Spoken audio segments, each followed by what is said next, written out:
बहुत आसान है, आप करेंगे। कितने सदस्य करेंगे? आप दायां हाथ ऊंचा करेंगे। बहुत अच्छी, जोरदार ताली बजाएं आप अपने लिए।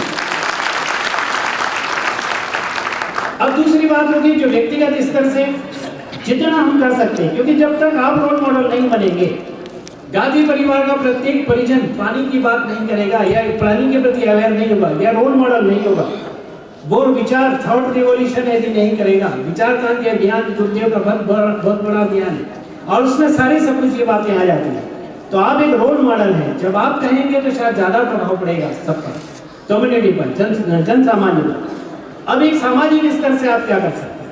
जैसे हमारा राष्ट्र के नवनिर्माण हेतु 5 महाअभियान है, जिसमें एक प्रमुख है भागीरथी जलाभिषेक अभियान, जल स्रोतों का संरक्षण संवर्धन। ये कार्यक्रम शांतिकुंज की ओर से संपूर्ण देश में संचालित है। नदियों की स्वच्छता कहें, गंगा की स्वच्छता कहें, नर्मदा की स्वच्छता कहें, शिप्रा की स्वच्छता कहें, कहीं न कहीं हम उसमें संलग्न हैं। तो सामाजिक स्तर से आप सब साथी मिलकर एक आंदोलन के रूप में एक अभियान बनाएं, पानी रोको, पानी बचाओ, जल संरक्षण। ये एक आंदोलन के रूप में जब चलेगा और जब सामूहिक शक्ति के रूप में जब हम काम करेंगे और हमारे आसपास के अनगिनत उन जल स्रोतों को आइडेंटिफाई करेंगे, हम चिन्हांकित करेंगे जिसमें कुछ काम किया जा सकता है। और आप छोटे छोटे काम करिए, मैं नहीं कहता कि आप बहुत बड़े बड़े काम करें, बहुत छोटी छोटी गतिविधियों में सब लग होइए। छोटे छोटे श्रमदान के माध्यम से उन जल स्रोतों की सफाई करिए, एक प्रत्येक रूप उनको स्वच्छता का एक अभियान चलाइए, उन पर जाइए, दीप यज्ञ के माध्यम से, स्वच्छता अभियान के माध्यम से स्रोतों पर, जल स्रोतों पर, कुएं हैं, बावड़ियां हैं, जिनको भी आप करना चाहें अपने गांव के आसपास, जितना आप कर सकते हैं, तो एक सामूहिक श्रमदान के माध्यम से, सामूहिक संकल्प दिलाकर ये अभियान भी आप कर सकते हैं। फिर हमारी ऐसी संस्थाएं हैं, कई जल निकाय संस्थाएं हैं जो इसमें काम करती हैं, उनके साथ भी आप जुड़िए। या कई ऐसे हमारे सदस्य हैं जो उन संस्थाओं में कार्यरत है, उन शासकीय विभागों में कार्यरत है या उन विभागों में ही कार्यरत है जो विभाग इस प्रकार के काम करते हैं। मेरा निवेदन है उन भाइयों से जो संस्थाओं से, ऐसे संस्था से जुड़े हैं, उनमें भी अपनी गतिविधियों को इस माध्यम से चलाएं, अपने जल संरक्षण की अधिक से अधिक कार्य करें, लोगों को अधिक से अधिक प्रेरित करें। तो इसके बाद ये जो 2 मैं अब बताता हूँ कि किस तरह से हमें ये 3 जो व्यक्तिगत स्तर से, सामाजिक स्तर से, जो संस्थाएं, जन निकाय संस्थाएं, शासकीय अर्थशास्त्र विभाग, स्कूल है, महाविद्यालय है और रचनात्मक संस्था है, इन सब के बीच में आप जाएं और अपनी बात कहें और इसको प्रारंभ करें। अब 2 काम मैं आपको बता रहा हूँ जो मॉडल है, जो हम लोगों ने इसमें सफलतापूर्वक गायत्री परिवार के माध्यम से कहें और जिला प्रशासन के माध्यम से कहें, दोनों के सहयोग से गायत्री परिवार के योगदान मास अवेयरनेस, जन जागरण का काम रहा। क्योंकि शासन के पास व्यक्ति नहीं है तो कई बार हम भटक जाते हैं, ऐसा कहा जाता है। अगर हम मिशन माइंड या मिशन मोड वाले व्यक्ति यदि जुड़ जाते हैं तो शायद ज़्यादा आसान हो जाता है।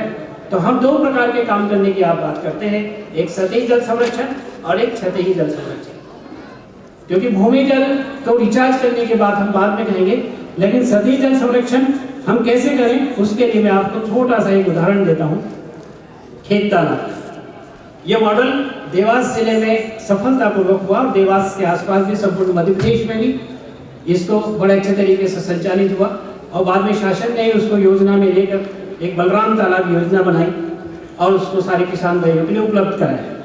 तो ये जो खेत तालाब का मॉडल है उसको हमने 5% मॉडल और 10% मॉडल का नाम दिया। हमारे किसान भाई यहाँ पर बैठे हैं, मैं उनसे निवेदन करता हूँ कि अपने खेत का 5% हिस्सा, इसको हमने नाम दिया है पानी की खेती, जल की खेती। अब हम पानी बचाने की बात नहीं कर रहे हैं। जैसे आप किसानी हल जोतते हैं, बखरते हैं, बोते हैं अन्न और उपजाते हैं, उत्पादन करते हैं, उसी प्रकार से हम पानी को बोने की बात कर रहे हैं, क्योंकि तभी बात समझ में आएगी। अभी हम संरक्षण की बात करेंगे तो समझ में ज़्यादा नहीं आएगी, लेकिन हम जब पानी बोने की बात करेंगे, पानी की खेती करेंगे, जल की खेती कहेंगे तो ज़्यादा आसान होगा। क्योंकि ये टर्मिनोलॉजी है जो आपके दिमाग में आना चाहिए कि हम अपने खेत के 10% हिस्से में जो है, यदि आपका 10 एकड़ खेत है तो 1 एकड़ खेत में 10% में, 5% में, आधा एकड़ में हम पानी की खेती करेंगे, यानी उसमें छोटा सा एक तालाब बनाएंगे। क्योंकि आप चौंक गए होंगे कि आखिर पानी की खेती कैसे करें, तो आप अपने खेत में जाके खड़े हो जाइए। हमारे जो परिजन यहाँ पर बैठे हैं, ऐसे कितने परिजन हैं जो सीधे सीधे किसानी से जुड़े हैं, कृषि से जुड़े हैं? आप विचार करेंगे। आप अभी यहाँ बैठे हैं सशरीर, मैं आपसे कहता हूँ कि आप अपने खेतों में चले जाए, यहीं से मन से, और जब आप अपने खेत में जाके ये बैठे देखें और खेत में खड़े हो जाए उस भूभाग पर जहां से हमारा पानी पूरा का पूरा बह के निकल रहा है। बस करना कुछ नहीं है, ज्यादा कोई इसमें इंजीनियरिंग भी नहीं है, ज्यादा तकनीकी भी नहीं है, केवल इतना करना है कि हमारे खेत में से जो बहने वाला पानी कहां से बह के जाता है, बस वहां एक छोटे से आकार का एक तालाब बनाना है। आपके पास, सबके पास पेन और नोटबुक है?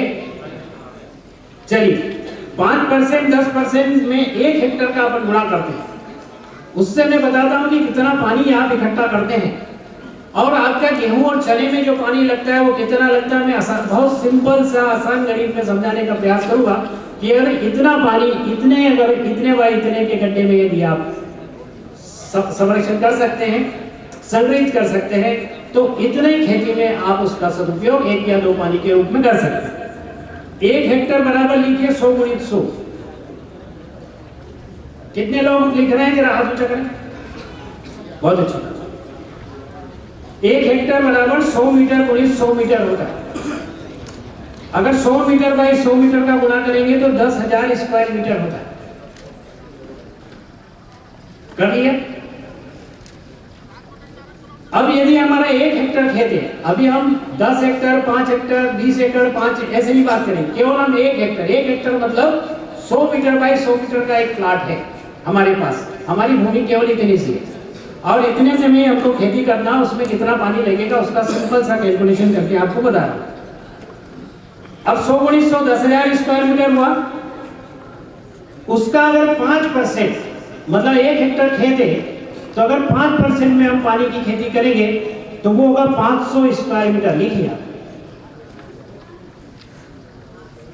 10,000 स्क्वायर मीटर का 0.5 अगर होता 5%, वो 500 स्क्वायर मीटर होगा।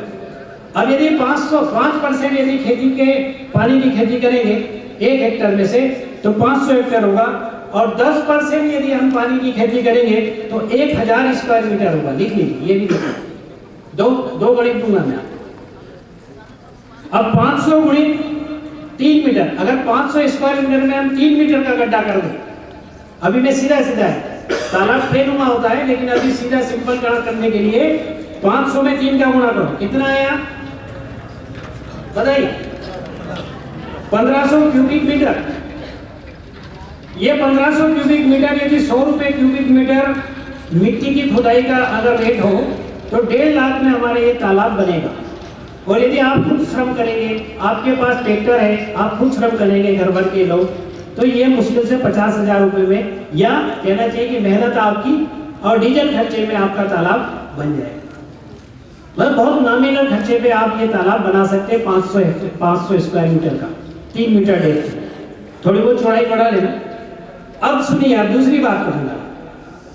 यदि आप एक गेहूं की खेती, अपनी खेती करते हैं, गेहूं या चना बोते हैं, तो खरीफ की फसल में तो हम मानते हैं कि आसमान से पानी आएगा और खरीफ की फसल को वो हमें पानी दे जाएगा। लेकिन पानी की कमी पड़ती है किस फसल में? रबी की फसल में। और रबी की फसल में हम लेते हैं अपने यहाँ गेहूं, हमारे यहाँ मध्य प्रदेश में गेहूं और चना लेते हैं। अगर 5 सेंटीमीटर पानी अगर एक बार पानी देते हैं, आप बोलते हो ना कि 1 बार पानी देंगे, 2 बार पानी देंगे, 3 बार पानी देंगे, ऐसा बोलते हैं। यदि आप 1 हेक्टर खेत में एक पानी अगर देंगे 5 सेंटीमीटर का, तो हमें पानी लगेगा 500 क्यूबिक मीटर। 1 हेक्टर खेत है और 5 सेंटीमीटर डेप्थ में यदि हम पूरे खेत में पानी दे दें तो 500 क्यूबिक मीटर हमें एक पानी में लगेगा। अब आपके पास पानी कितना है? 1500 क्यूबिक मीटर। 1500 में 500 का भाग लगा दो तो कितना हुआ? 3 बार पानी दे सकते। चलिए 3 बार नहीं दे पाए तो कम से कम 1 या 2 बार तो आप पानी दे सकते। ये गणित समझ में आ रहा ना है? कोई इसमें कंफ्यूजन तो नहीं है? ठीक है। अब अगर मान लो गेहूं की फसल अगर हम लेते हैं तो उसमें पानी 5 बार, 4 या 5 बार देना पड़ता है, ठीक है ना? अगर मान लो हम 5 सेंटीमीटर के बजाय 7.5 सेंटीमीटर पानी अगर लेते हैं तो 500 क्यूबिक मीटर अगर पानी लगता है तो 2 बार पानी देंगे। और 10% मॉडल में अगर 5 सेंटीमीटर पानी देना है तो 6 बार दे सकते हैं, क्योंकि 1000 हमारे पास 3000 क्यूबिक मीटर होता है। 1000 गुणे 3 3000 क्यूबिक मीटर, और उसको अगर हम 500 से डिवाइड करें तो 6 बार पानी देते हैं। तो ये सामान्य सा गणित है जो मैंने आपको बताया। और आप सुनिए कि गेहूं अगर उत्पादन होता है रबी में, अगर सिंचित है, तो जो क्रॉप कटिंग पैटर्न जो कृषि विभाग अपनाता है उसमें ऐसा कहते हैं कि 37 क्विंटल प्रति हेक्टर कुछ किसान खाद और इसका उपयोग करते हैं, तो 50 क्विंटल प्रति हेक्टर की फसल वो गेहूं लेते हैं। अब ये गणित मैं नहीं बता रहा, ये कृषि विभाग बता रहे। अगर मान लो 37 अगर लेते हैं और मैं 1600 रुपए का अगर भाव लगाऊं, क्योंकि गेहूं का भाव 1600 रुपए मिलता है जनरली में, तो 59,000 रुपए की हमारी फसल पड़ी। और हमारा खेत तालाब जो है हमारे खुद के श्रम से 50 या 60,000 या 1 लाख के अंदर हो जाता है। तो मेरा आपसे निवेदन है कि यदि आपके अपने खेतों में एक हिस्से में यदि आप 10% या 5% में पानी की खेती करेंगे, तो हम ये आपसे विश्वास दिलाते हैं कि आप साल भर में या 2 साल के अंदर जो पैसा आपने लगाया है, जो श्रम उसमें किया है, वो आपका निकल जाएगा। इसकी गारंटी पक्के में गुरुदेव के सामने हम लेते हैं, पर करना आपको, ठीक है। ऐसे ही चने का अगर रेट है तो 13 क्विंटल प्रति हेक्टर आता है, 13 से 20 क्विंटल प्रति हेक्टर। और चने का रेट डॉलर अगर है तो वो 10,000 से 13,000 बिकता है, समझ। अगर मान लो हमारा 13 क्विंटल होता है तो हम 1,30,000 रुपए पहले डॉलर की फसल बेच के भी निकाल सकते हैं। यानी आपने जो इन्वेस्टमेंट किया है पानी में, जो आपने श्रम किया है, वो मात्र एक फसल के बाद या 2 फसल के बाद या 1 साल में या 2 साल में आप उसको ले सकते हैं। मतलब घाटे का सौदा नहीं है। और इसी बात को यदि हम दूसरे में एक ट्यूबवेल लगा रहे हैं, एक ट्यूबवेल अगर लगाते हैं तो कितने पैसे लगते हैं कोई बताएंगे? किसान भाई यहाँ पे बैठे 1 लाख 1 लाख 1.5 लाख, और उसके बाद भी पानी निकलेगा या नहीं निकलेगा इसकी गारंटी नहीं है। लेकिन इसमें पानी रहेगा, इसकी गारंटी है, क्योंकि आप ही का पानी आप ही की खेत से बह के नदी नालों में होता हुआ समुद्र में चला जा रहा है। मित्रों, उसको केवल हमें रोकना है। जो हमने बात कही कि हमारा 70 से 80% जो पानी है, जो बर्तन नहीं है, माता बहनें तो अपने घर में भर लेगी, 4 दिन का अपना पानी का इंतजाम कर लेगी, लेकिन किसान भी ऐसे छोटे छोटे बर्तन यदि नदियों में, नालों में, कुओं, अपने खेतों में, खलिहानों में, जहाँ खुली जगह है, नदी में श्रृंखलाबद्ध संरचनाएं, ये सब यदि हम बना लेते हैं, तो हम अभी उनकी बात नहीं करें, लेकिन हम अपनी बात करें कि हम अपने ही खेत में, अपने ही खेत के 10वें हिस्से में यदि हम पानी की खेती करेंगे तो 90% हिस्सा आप सिंचित कर लेंगे। इसकी पक्की गारंटी, इसमें कहीं कोई वो नहीं है। ऐसी शासन की कई योजना है, उनसे भी अगर आप सम्मिलित होते हैं तो वो भी कर सकते हैं। लेकिन ये जो काम हम बता रहे हैं, गौरमा, धतुरिया और चिड़ावत जो गांव है, इन्होंने किसानों ने अपने ही बल पे, अपने ही कहते हैं, अपने स्वयं के व्यय से काम किया था। और उन्होंने आज से 7-8 साल पहले जब उनके गांव गए थे तो कच्चे मकान और ये हुआ करते थे, और आज अगर देखें इन 3-4 गांव में सारे के सारे पक्के मकान हैं। और कम से कम पूरे जिले में अगर देखें तो 5,000 से ऊपर तालाब आज की डेट में बन चुके हैं। और अब किसान खुद बना रहा, हमें कहने की जरूरत नहीं। यदि एक बार आप जाके इस तरह से गणित अगर बताएंगे तो उनके मन में जरूर आएगा क्वेश्चन, क्योंकि किसान को पानी चाहिए। पानी अगर किसान के पास है तो वो सब कुछ कर लेगा जो उसे करना चाहिए। और इसमें हम आपकी सभी की मदद की आवश्यकता है, घाटी परिजनों की मदद की आवश्यकता है, सारे युवा साथियों की मदद की आवश्यकता है। और जितने हमारे घाटी परिजन हैं वो तो कम से कम अपने खेतों में ये काम जरूर कर लें। चलिए एक और बहुत अच्छा उदाहरण देता हूँ, क्षति जल संग्रहण। एक सतही जल संरक्षण के बारे में बात हुई। अब बात उनकी कहते हैं कि जहाँ शहरों में लोग रह रहे हैं और पानी की कमी को महसूस कर रहे हैं। राजस्थान यदि कभी जाने का मौका मिला तो वह टांके हर घर में मिलते हैं, क्योंकि वह पानी की कमी उन्होंने बहुत देखी है, होती है। तो हर घर में जैसे अपन काम करते हैं ना जब घर का, तो सबसे पहले हम सेप्टिक टैंक का टैंक बनाते हैं क्योंकि पानी उसमें रहे और तरी वरी कर ले।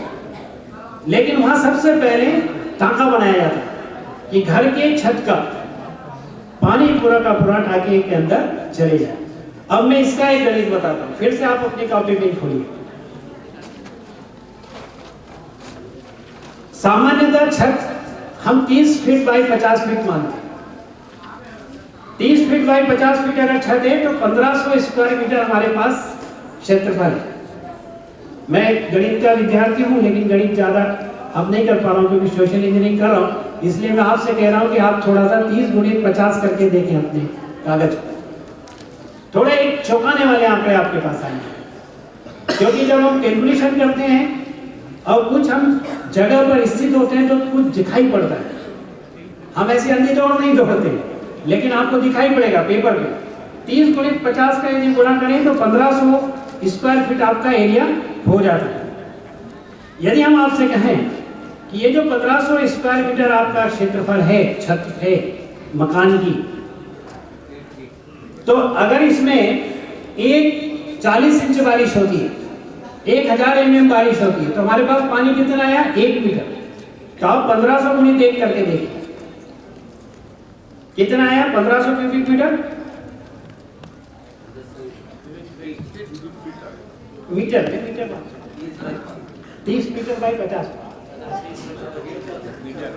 में 30 feet by 30 metre by 30 metre by 50 metre है फीट में। हाँ, तो 1500 क्यूबिक मीटर आया।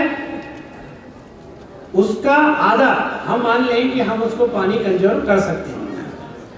उसका आधा वो कितना होता है? 750 क्यूबिक मीटर। चलिए, अब अगर हम 10 मीटर बाई 10 मीटर मान